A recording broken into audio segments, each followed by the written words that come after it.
obra Dios la ayuda y por lo tanto no debe ser castigado a la parte de los que no son cumplidos. En mi condición de presidente de la Asociación Colombiana de Menopausia, capítulo Eje Cafetero, les agradezco porque la asociación en los últimos 8 años, gracias a la maravillosa gestión del doctor Rodrigo Henao y del grupo que integra la asociación, se ha podido hacer de manera itinerante un simposio en cada una de las ciudades del Eje Cafetero. De hecho, capítulo Eje Cafetero hace referencia al departamento de Quindío, Risaralda y Caldas. Es por eso que los que nos han estado acompañando saben que definitivamente cada ciudad principal, Armenia, Pereira y Manizales, han sido sede de uno de los eventos que se relacionan con la salud de la mujer madura. Es por eso que desde ahora pues, les extiendo unos buenos días y unos agradecimientos por su acompañamiento, ya que ustedes son nuestros queridos amigos, estimados colegas. Y para mí, pues definitivamente es de orgullo presentar este nuevo simposio a través del 4º curso de actualización, que corresponde ya al 3er simposio, porque durante el marco del 13º Congreso Colombiano de Menopausia que se hizo acá en esta ciudad, en este hotel, tuvimos la oportunidad de hacer 2 simposios, uno relacionado con lo que tiene que ver con la salud cardiometabólica de la mujer y la salud ósea. Entonces este corresponde ya al 3er simposio y vamos a finalizar el año con un 4º simposio que se va a llamar Salud Vulvovaginal y Envejecimiento el día 23 de noviembre para que una vez ya se vayan programando. La Asociación Colombiana de Menopausia fue fundada para ser una organización científica y de servicio dedicada a luchar por el bienestar y la protección de la salud de la mujer en el climaterio y la menopausia y su entorno. En Colombia, Latinoamérica e incluso en el resto del mundo. Así reposan los estatutos de la Asociación Colombiana de Menopausia. Por este motivo, cada simposio es un tema pionero en el cuidado de la mujer mayor. Esto se ve reflejado en el diseño del programa académico elaborado en el Comité Científico en cada una de las ciudades del Eje Cafetero, como ya les había mencionado anteriormente. Se incluyen las más destacadas y representativas figuras locales, regionales y nacionales de cada especialidad, que han sido y serán invitadas a cada uno de estos simposios, lo cual manifiesta el altísimo nivel científico que ha caracterizado cada uno de los eventos que realiza la Asociación Colombiana de Menopausia, en este caso el capítulo Eje Cafetero. A los presentes les expreso mi más sincera gratitud a los conferencistas pues, que hoy nos acompañan, ya que se han desplazado de diferentes ciudades del país para enriquecernos con sus conocimientos, dejando atrás no solo sus deberes, sino también a su familia, sus cumpleaños, sus hijos y demás, para apoyarnos de forma desinteresada en este proyecto educativo para la comunidad de profesionales de la salud del Eje Cafetero y que hoy están aquí presentes. Gracias a todos ustedes y a los patrocinadores participantes de este simposio por la colaboración en el desarrollo de este modesto pero significativo evento científico en pro de la salud de la mujer madura, el cual se caracteriza por ser el más importante evento académico científico de la Asociación Colombiana de Menopausia, capítulo Eje Cafetero. Gracias por su asistencia y participación y les damos la más calurosa bienvenida. A continuación, la doctora Adriana Patricia Camero Lascano, presidenta de la Asociación Colombiana de Menopausia, nos va a dirigir unas palabras porque está satisfecha de la invitación y de estar aquí con nosotros en la bienvenida, querida doctora. Gracias, Franklin. Buenos días a todos. Buenos días. Quiero realizar un saludo muy especial al doctor Franklin José Espitia de la Hoz como presidente del capítulo de Cafetero, al doctor Rodrigo Henao como su vicepresidente, a los distinguidos miembros de su junta directiva, a los asociados, a los conferencistas de este 4º curso de actualización de herramientas básicas para la consulta de climaterio, a las personas que nos siguen, porque además les quiero comentar que vamos en vivo, estamos en este momento transmitiendo en vivo y este curso va a quedar además grabado en nuestra página web para luego consultarlo. En nombre de la Asociación Colombiana de Menopausia quiero darles la bienvenida. Como lo decía el doctor Franklin Espitia, dentro de nuestra misionalidad está la academia y está la investigación. Y dentro de la academia está la realización de estos cursos para mejorar la calidad de los conocimientos de los profesionales de la salud que en algún momento hemos optado por acompañar a las mujeres en esta etapa de la vida. Son 25 años ya, el pasado 3 de marzo cumplimos 25 años de actividades de trabajo y de actividades de trabajo en las que una persona a la que quiero hacer homenaje porque además estamos en su tierra, ¿sí?, que es el doctor William Onatra, tuvo un sueño y su sueño fue por trabajar por mejorar la calidad de vida de la mujer madura colombiana. El doctor William Onatra falleció el 28 de julio del año 2017. Entonces hace poquito fue el aniversario de esa cita que él tenía para reunirse en la casa del Señor. Y yo le quiero expresar en su tierra, decirle que después de 25 años de que su sueño se convirtiera en realidad, continuamos trabajando con mucho entusiasmo, pasión y dedicación por mejorar la calidad de vida de la mujer madura colombiana. Su esfuerzo y su sueño han traspasado fronteras y en muchas partes del mundo nos reconocen como una asociación muy activa. Por su ejemplo, usted sembró una semilla que ya ha cosechado muchos frutos. Las mujeres colombianas siempre estaremos agradecidas por haber dedicado su vida a trabajar por nuestra salud. Descanse en paz, doctor William Onatra Herrera. También quiero comentarles que así como el 3 de marzo de este año cumplimos 25 años, el próximo 22 de noviembre se cumplen 19 años del capítulo del Eje Cafetero. Y aquí quiero traer una foto de nuestra doctora Marta Inés Acevedo, que fue la primera presidenta del Eje Cafetero, y en la cual le quiero hacer un homenaje. Estamos en una actividad académica de su capítulo, y allá donde usted se encuentra, doctora, está este capítulo y todas las mujeres del Eje Cafetero muy agradecidas por todo este trabajo a través de su vida. Quiero también decirles que el 8 de marzo del año 2017, el capítulo Eje Cafetero, en manos en ese momento de su presidente, el doctor Rodrigo Henao, asumió una responsabilidad muy grande, y era la realización del 13º Congreso Colombiano de Menopausia. Quiero expresarles en nombre de la Asociación Colombiana de Menopausia que ustedes superaron esas expectativas. Este congreso de marzo de este año fue maravilloso. Fue un éxito no solo desde la parte académica, la parte gremial, la parte social, sino también en forma económica. Las negociaciones no fueron fáciles, pero los resultados se pudieron ver.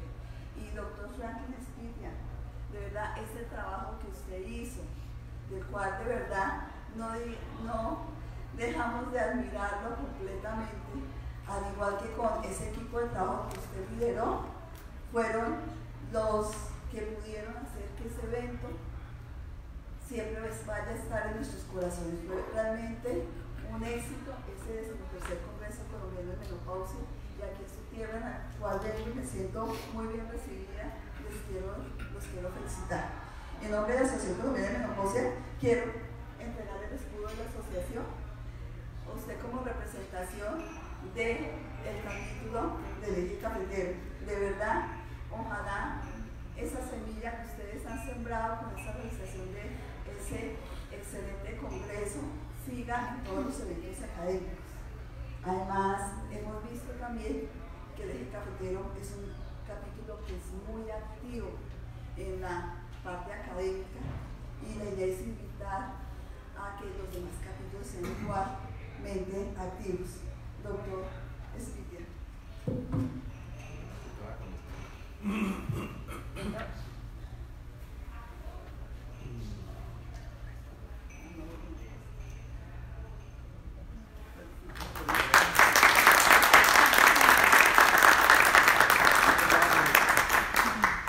Finalmente, antes de despedirme, quiero invitarlos a nuestra página www.asomenopausia.com. Necesitamos que la visiten, estamos rediseñándola. Tiene una parte que es noticias, está nuestra revista con 25 años, están todos los números de la revista ahí, es de acceso libre. Está una sección que es mujer para que nuestros estudiantes lo vean, ayúdenos a divulgarla. Nuestras redes sociales, por Facebook, por Instagram, este evento está siendo pasado por Facebook. Y de verdad que es muy importante que ustedes nos ayuden para que sea un medio de divulgación y un medio en el cual nuestras pacientes puedan de una forma fidedigna ver la información que hay acerca de la menopausia. Les deseo un éxito en este evento. Los temas son temas que no son fáciles, que nos ponen a pensar a todos los que en el día a día hacemos la consulta de menopausia. Felicitaciones nuevamente, capítulo y cafetero y expresidente. Gracias. Cándido, por sus palabras, de verdad no contaba con esto. Nuevamente sorprendido y agradecido. Ahora sí declaramos definitivamente inaugurado el simposio. Le pasamos ahora la palabra al doctor Fernando Uribe. Mi querido maestro, gracias por acompañarnos, nuestro moderador. E iniciamos las actividades académicas. Muchas gracias. De nuevo, pues, entonces, la bienvenida al cuarto curso de actualización, herramientas básicas para la consulta del climaterio 2019, anticoncepción hormonal en situaciones especiales. Es un honor para mí, pues, en la primera sesión de la mañana presentar a los conferencistas. Vamos a iniciar entonces con el doctor Eduardo Rodrigo Henao Flores. El doctor Eduardo Rodrigo es especialista en ginecología y obstetricia, Universidad de Caldas, especialista en endocrinología de la reproducción INSER, Instituto de Reproducción Humana, docente de ginecología de la Universidad de Caldas y Universidad Autónoma de las Américas. El doctor Eduardo Rodrigo nos hablará del ciclo menstrual y mecanismo de acción de los anticonceptivos hormonales. Bienvenido, doctor Rodrigo. Muchas gracias. Bueno, vamos a recordar muchas cosas. Realmente llama la atención si nosotros hablamos del ciclo menstrual, que desde que se empieza a describir el ciclo menstrual, inicialmente tiene muchos reflejos negativos sobre él. Por ejemplo, Plinio el Viejo, en los primeros reportes que se dio sobre el ciclo menstrual, definía la sangrado menstrual como un veneno fatal que corrompe y descompone la orina, hace perder las semillas de la fertilidad, marchita las flores e hierbas del jardín. Si coincide con un eclipse de luna de sol, los demonios resultantes son irremediables. El contacto con la sangre menstrual hace que el brillo del acero y el marfil desaparezcan. Su contacto sirve de linimiento para la gota, los tumores de parótida, los abscesos superficiales y las secreciones del ojo. Y esto nosotros creemos que ha pasado, y yo no sé si ustedes ya han visto este documental que ganó el Oscar hace 2 años, en el cual evalúan en la India cuál es la percepción del sangrado menstrual, y llama la atención que en la actualidad el rechazo y el desconocimiento sobre la función sexual femenina es absoluto. Lo que nos lleva, este documental se lo recomiendo para que lo vean, es muy bonito, solamente dura como 40 minutos, en el cual es un proceso total que las mujeres en la India tengan acceso a una toalla sanitaria, ¿sí? Y pues lleva todo ese proceso de cómo diseñan las mujeres una empresa para tener acceso y desarrollar toallas sanitarias en la India. Entonces llama mucho la atención. Entonces realmente este ciclo menstrual es regulado por un eje, por una glándula maestra, un sistema central que depende del hipotálamo, hipófisis y ovario, ¿sí? Eso es lo que nosotros llamamos el eje hipotálamo, hipófisis y ovario, y arranca desde el momento de la primera menstruación. Y pues muchas veces yo siempre he pensado que no deberíamos hablar inicialmente de ciclo menstrual, sino mejor de ciclo ovárico, porque ya de acuerdo a esas características de este ciclo ovárico es que nosotros vamos a ver el reflejo de las características de la menstruación, ¿sí? Recordar de que del momento 0, digámoslo así, si tomamos como día 1 el día que llega la menstruación, hasta el momento de la ovulación se llama la fase folicular. El proceso de la ovulación se define como periodo de la ovulación, y después una fase que se llama la fase lútea, ¿sí? Fase folicular, fase lútea, y una transición lúteo-folicular que sería pues, el proceso de la menstruación.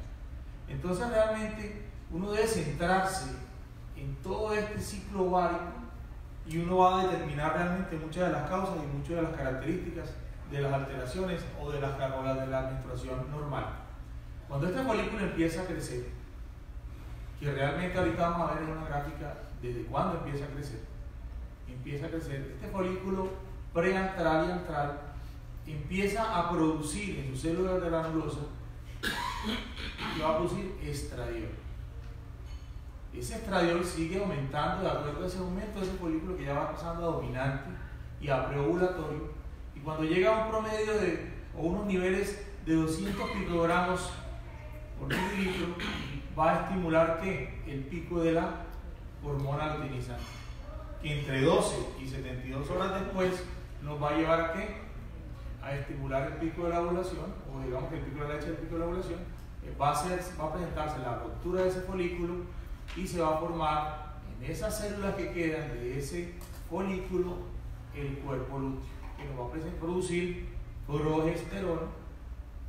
Esa progesterona va a ir aumentando de acuerdo a los días en la fase lútea, con el objetivo de preparar ese endometrio para la implantación del posible embrión que puede estar en formación. Y si no hay embarazo, si no hay implantación, pues esa progesterona va a caer y va a llegar a presentarse la descamación y la menstruación. Pero todo depende de lo que pasa acá arriba.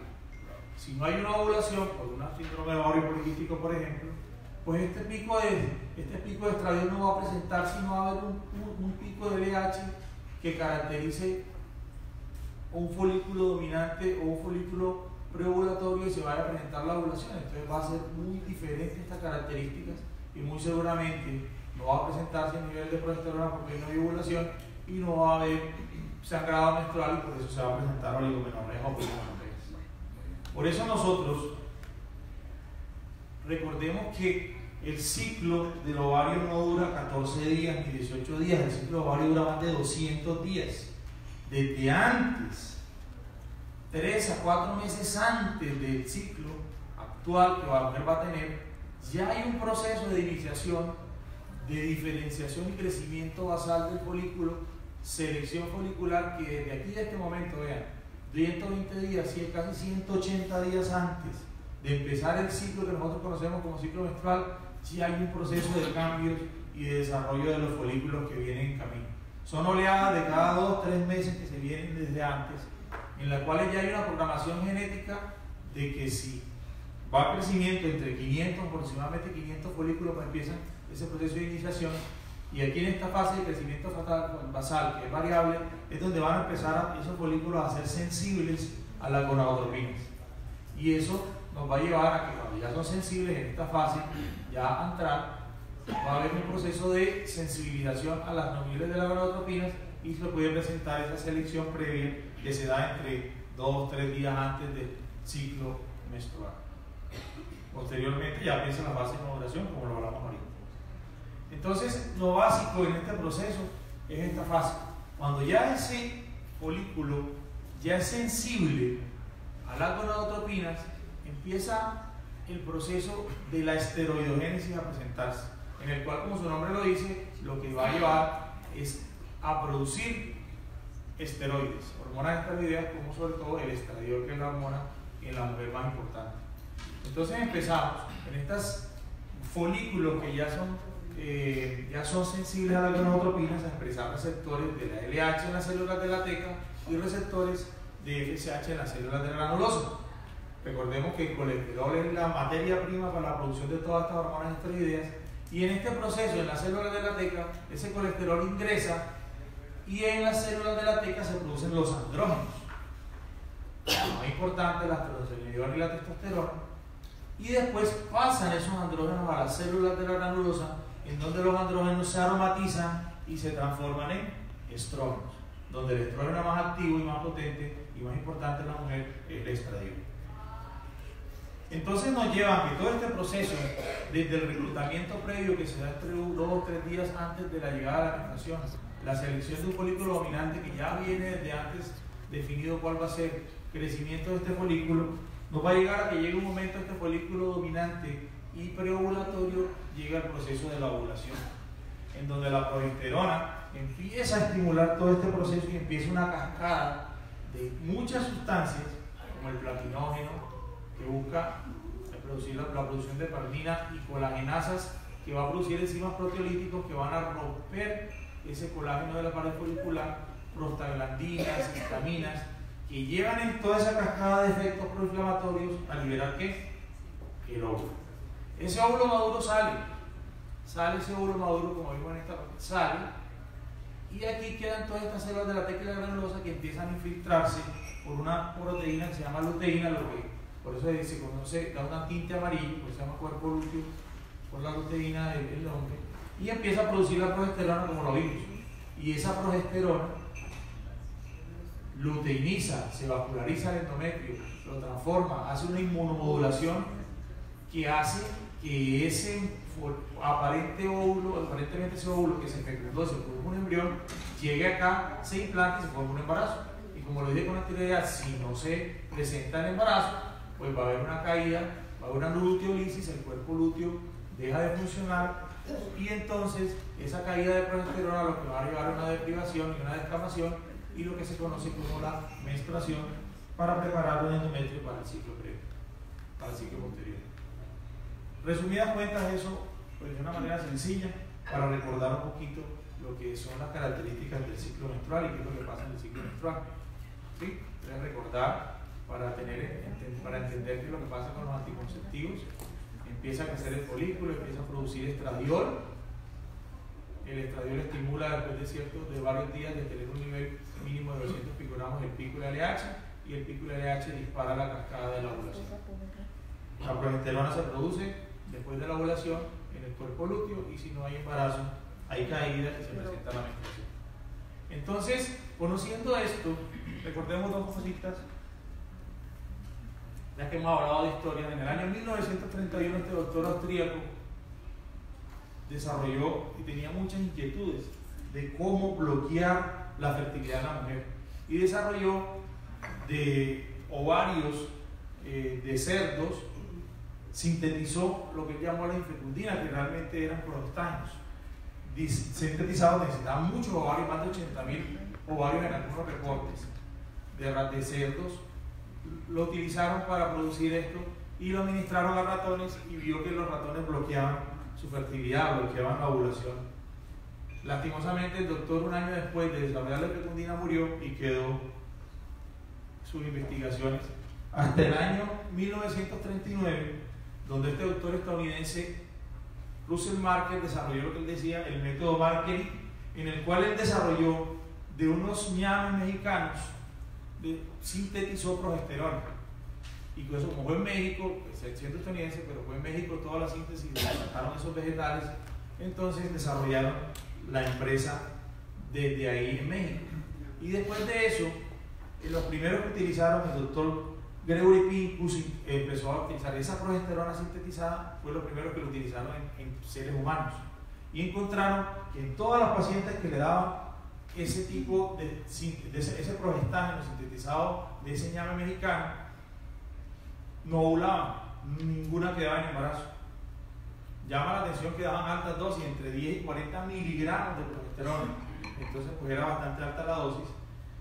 Y llamaba la atención que ellos diferenciaron de esa progesterona un estrógeno que se llamaba mestranol. Y entonces el mestranol, ellos lo dijeron, no, esto no está bien, esto es una contaminación que tenemos, y lo quitaron el 1%. Y cuando quitaron ese mestranol, ¿qué pasó? La señora empezó a sangrar irregularmente. Y entonces ahí diferencial le dijeron ellos, oiga, lo que está pasando es que el estrógeno se necesita para que la menstruación sea bien controlada con la aplicación de los anticonceptivos.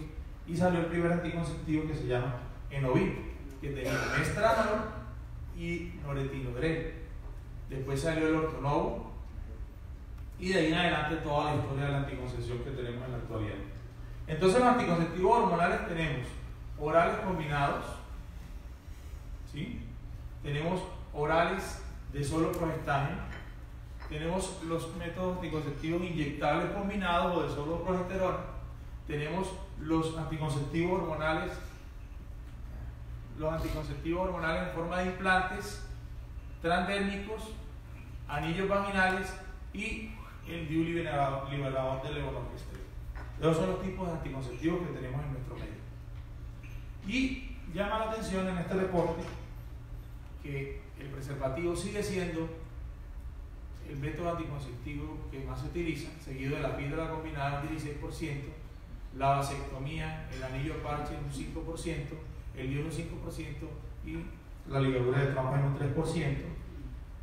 Encontré este estudio aquí de la ciudad de Pereira de este año, en el cual se le hizo a 120 estudiantes universitarios y se les preguntó cuáles son sus preferencias por el uso de métodos anticonceptivos, y encontramos que similar, condón el 35%, píldoras el 26%, inyectables el 18%, el DIU el 5% y el ritmo y el coito interrupto el 1%.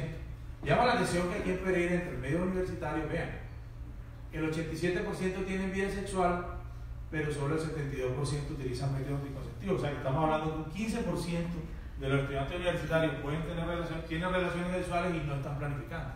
Entonces llama la atención eso. ¿Eso qué nos lleva? Que a pesar que supuestamente los programas, buscando en los reportes del Ministerio de Salud, los programas se están aplicando hasta en el 82% de la población, algo está pasando que, sin embargo, los embarazos y nacimientos no planeados siguen siendo frecuentes.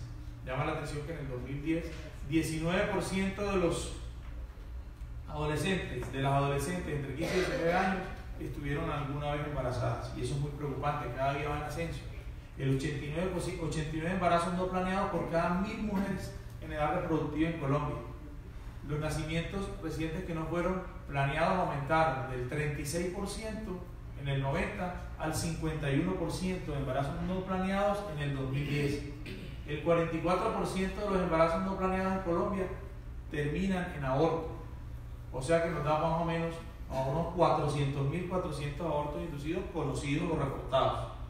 La tasa anual de abortos está en 39 abortos por 1000 en mujeres de 15 a 44 años. Este es un reporte del 2008 y se considera, vean esto es una tasa que llama la atención y es la que más refleja todo este problema del embarazo no deseado.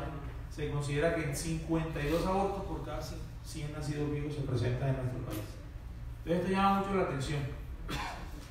Entonces, pues, todos estos cursos nosotros debemos replicarlo, todo lo que conocimiento, profundizar en anticoncepción. Y entonces, pues vamos ya para cerrar, cuáles son los efectos que tiene el anticonceptivo. El anticonceptivo hormonal en sí, si hablamos del componente estrogénico, no solamente el componente estrogénico nos va a ayudar a regularizar o a tener unas características adecuadas del sangrado menstrual, no. El componente estrogénico ya vimos. Recuerden que el estradiol, ¿sí? El estradiol estimula el pico del LH, pero si nosotros damos estradiol previamente, vamos a suprimir esa secreción de FSH y ese folículo no va a desarrollarse o a crecer, digámoslo así. Ese endometrio se va a estabilizar. ¿Por qué? Porque el estradiol o el componente estrogénico, el estradiol, va a estimular receptores intracelulares de progesterona y vamos a necesitar, así sea con baja dosis de estradiol, vamos a necesitar el estradiol para que la progesterona actúe de mejor forma, lo que va a potenciar la acción de estos progestágenos. Entonces, el componente estrogénico por eso tiene un buen efecto sobre la regulación del ciclo. Tenemos estrógenos sintéticos, el primero que hablamos, que fue los primeros anticonceptivos, que fue el mestranol, después el etinilestradiol, que se desarrolló, sintetizó en Alemania, en el cual pues cambiamos el carbono 17 y se etinila, y ese etinilestradiol pues, le va a dar una potencia mucho mayor al efecto de los estrógenos. Está el ciclionato de estradiol, están los estrógenos naturales, que es el estriol, el estradiol y el varelato de estradiol.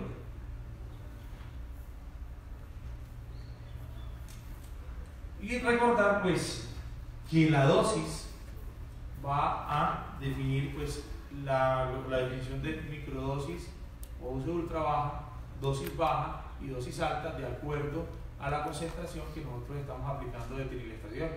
Hasta en la actualidad pues el etinilestradiol sigue siendo pues el estrógeno que más se utiliza en las combinaciones de los anticonceptivos. Y la realidad es que ya no se deberían utilizar anticonceptivos por encima de 35 microgramos de etinilestradiol.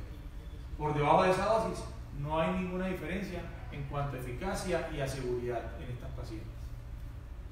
¿Qué efecto tienen los gestágenos, los progestágenos? Pues ya vimos, los estrógenos inhiben la FSH, el gestágeno inhibe la LH.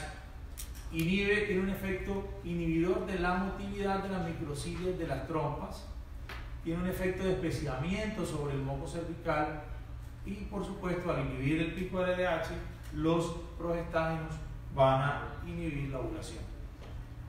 Pero si nosotros hablamos ya del dispositivo liberador de normonestrel, adicionalmente se encuentra que el efecto de ello es regularizar los receptores de estrógeno y progesterona, afecta los factores de crecimiento endometrial, ocasionando atrofia de las glándulas endometriales, espesamiento del foco cervical y alteración de la reacción acrosómica de los espermatozoides, adicionalmente pues el efecto del liberador de normonestrel.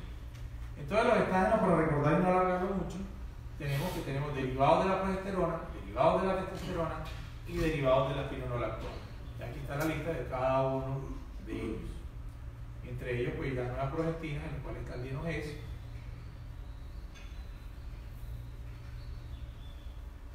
Y en el grupo de los derivados de la progesterona está una molécula que se está utilizando en la actualidad también con mucha fuerza, que es la dihidrogesterona. Entonces, lo importante, antes de hablar de todas las características bioquímicas de los, es saber cuál es el efecto que cada uno tiene. Este arbolito me gusta mucho. Cada uno que tiene estas progestinas que componen la mayoría de los anticonceptivos. Efecto parcial antimineralocorticoide, aquí vimos la drospirenona. Efecto parcial androgénico, el levonorgestrel, el testosterol y gestodeno. Efecto parcial antiandrogénico, el acetato de ciproterona, el NOMA, la drospirenona. Agonistas por la progesterona y el nomegestrol. Antiestrogénicos, el levonorgestrel y el NOMA. Y de acuerdo a nosotros estos efectos que queramos en nuestra paciente, según la selección que nosotros tengamos, vamos a obtener el resultado que esperamos, tanto anticonceptivo como no contraceptivo, que va a haber una charla sobre beneficios no contraceptivos adicionales. Entonces, para nosotros, ¿cuál es el mejor método anticonceptivo oral? Ojalá que uno que tenga la menor dosis posible de estrógenos y progestágenos y que tenga, por supuesto, una efectividad anticontraceptiva, produzca un aceptable control del ciclo, tenga menores efectos adversos y tenga un menor efecto sobre parámetros homostáticos, el metabolismo de lípidos y carbohidratos, que también van adelante, van a hablar sobre eso. Entonces es importante que nosotros, antes de empezar ese método anticonceptivo, tengamos una asesoría contraceptiva en el cual la información debe por lo menos incluir los siguientes puntos, como comprensión de la eficacia, uso correcto, explicarle a nuestras pacientes cómo funciona, una información sobre la protección adicional sobre enfermedades de transmisión sexual, signos y síntomas, riesgos y beneficios para la salud inherentes al método, efectos secundarios. O sea, nosotros debemos informar a nuestros pacientes de una forma detallada cuáles son los pros y los contras de este anticonceptivo, evaluar la eficacia del método anticonceptivo, o sea, cuántas pacientes no se van a embarazar por ese método. Recordemos que las mujeres tienen una sensibilidad individual al tipo de anticonceptivo. El cumplimiento se ha definido que está de acuerdo al control de los ciclos y que la paciente tenga menos efectos adversos, y que el mejor anticonceptivo no es el que sea más potente. Recuerden que la potencia no tiene nada que ver que esta molécula es más potente, sino es que realmente la potencia, lo que nosotros tenemos que saber es cuál es la dosis efectiva que va a hacer ese efecto que nosotros queremos anticonceptivo.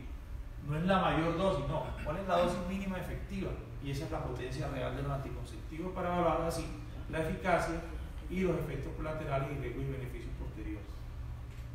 Importante evaluar la progestión para ver nosotros qué efecto queremos en nuestra paciente. Y entonces, así, de acuerdo al tipo de método, el uso perfecto de los métodos anticonceptivos, veamos que, por ejemplo, los hormonales, en esta lista, esta es la OMS, los hormonales tienen un excelente índice de PER, por debajo de 1, todos, con el uso perfecto, mientras nosotros tengamos desde el inicio un enfoque adecuado y unas recomendaciones a nuestros pacientes sobre el uso similares, todos los anticonceptivos aquí abajo, hasta similares a los el índice de PER de los métodos irreversibles. Entonces, para resumir, nosotros, para elegir ese método anticonceptivo, debemos tener definido cuál es el perfil del método, cuál es la eficacia, la seguridad, la reversibilidad, cuál es el deseo personal de cada paciente, la complejidad en el uso, la aceptabilidad, la relación con el coito y mucho con el precio. El perfil del usuario nosotros tenemos que tenerlo claro, evaluar su frecuencia coital, cuál es el objetivo de la contracepción de esa paciente, si es transitorio, si es un objetivo, ya tuvo su deseo de paridad satisfecha y entonces necesita o desea un método reversible. La edad del usuario es importante y lo vamos a tocar durante todo el simposio. Riesgo de enfermedades de transmisión sexual, grado de colaboración de la pareja. y siempre estar al lado de los criterios médicos de la OMS para individualizar a nuestras pacientes y evaluar los riesgos, categorizar del 1 al 2, digamos, como las más recomendables, y 3 y 4, como individualizar a las pacientes de acuerdo a sus características. Rodrigo, Muchas gracias. Muchas gracias, doctor Rodrigo, por la